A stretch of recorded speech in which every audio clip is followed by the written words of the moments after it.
all, you were a longtime Democrat.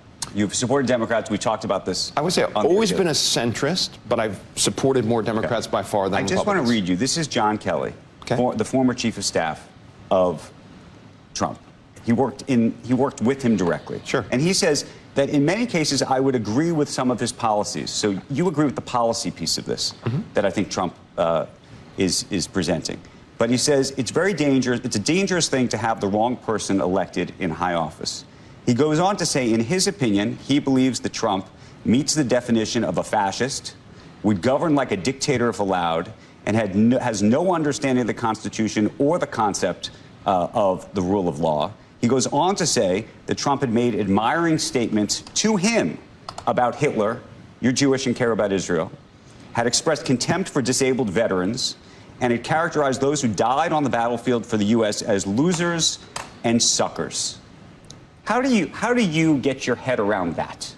Well, one, it's one person stating a series of things, which I don't know whether... There are 28 people who have worked for the president, not just in close proximity, but in the Oval Office with him, who have come out publicly and expressed things of this sort.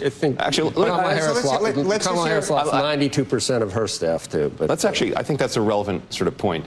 So if you want to talk about... I don't. By the way, I just want one piece on that.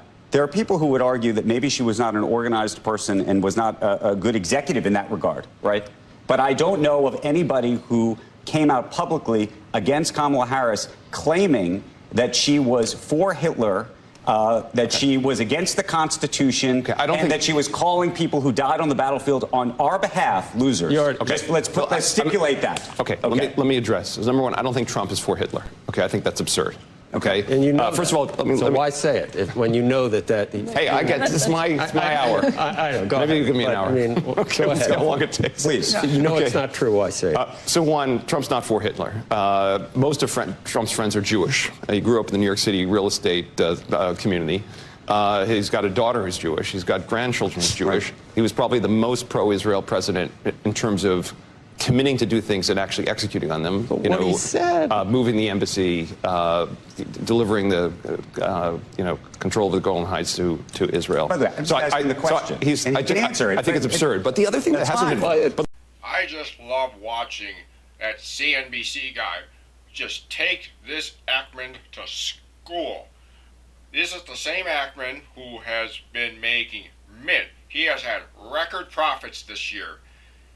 And he is voting for Trump, not because of Trump's policies about how much money he's going to make. No. He is endorsing Donald J. Trump because Trump is going to give him that big, juicy corporate tax break.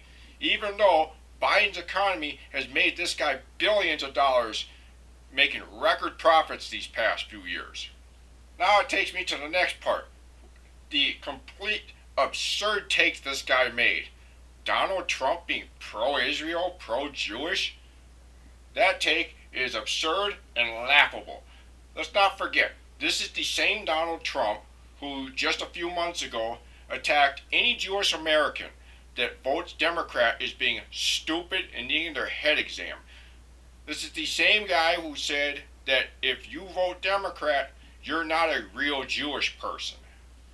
This is the same Donald Trump who invited Kanye West to both the White House and Mar-a-Lago. A Kanye West that is a well-known anti-Semite. This is the same Donald Trump who has wined and dined with Nick Fuentes, a white supremacist, an anti-Semite, and a Holocaust denier. And you're going to sit there and tell me he's pro-Israel, pro-Jewish? Oh, he has family, he has friends. Yeah, there's a lot of people out there that say, I have a friend that's black, I have a friend that's Jewish, yet they're still an anti-Semite, they're still racist. What a load of crap. Trump wonders why so few Jewish people vote Republican. Gee, I wonder why.